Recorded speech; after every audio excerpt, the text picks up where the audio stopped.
Mwah, Welcome to October, the spookiest month of the year.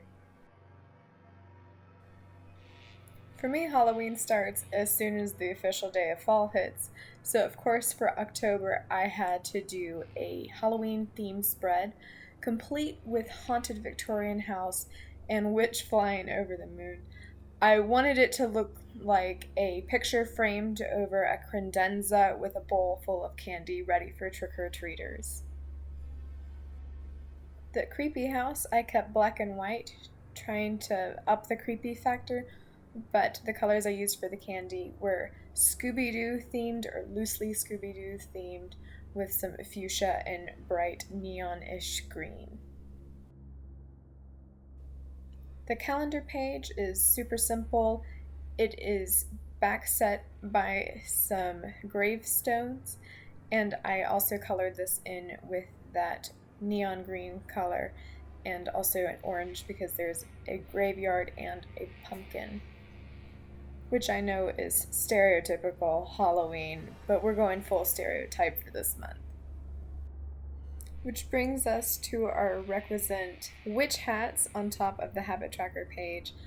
On the bottom part of the habit tracker page are individual calendars for each habit, and then a Halloween themed motif above it, especially leaning towards witches, bats, brooms, and all of that good stuff.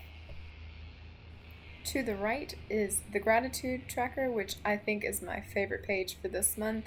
It starts off with a diagonal lines that level off to some horizontal lines, and it's all colored in with those Halloween-y colors, that fuchsia and green, and you know how I like writing on top of markers, so it's just a great page with tons of color and makes the pen look really cool when I write on it for the gratitudes of each day.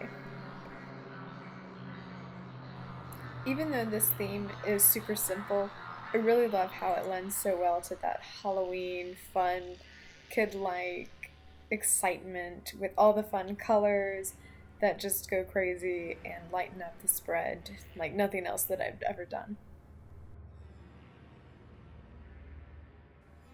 Next up is my weekly spread, which is starting off pretty simple.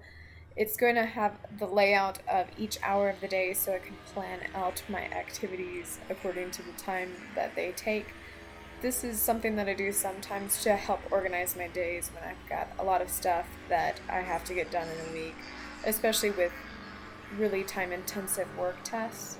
So I can go ahead and block those off so that I have an idea of how much it'll take and how much I can get done in one day.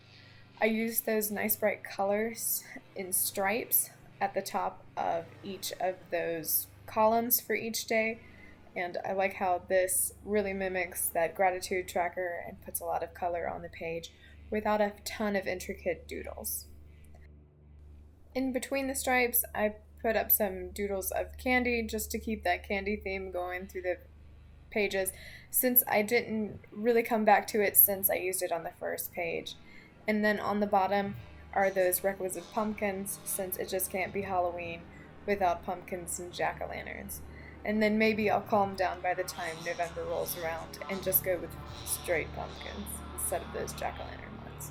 But I've been known to keep the jack-o'-lantern on my porch until the end of November. And here's that final flip through.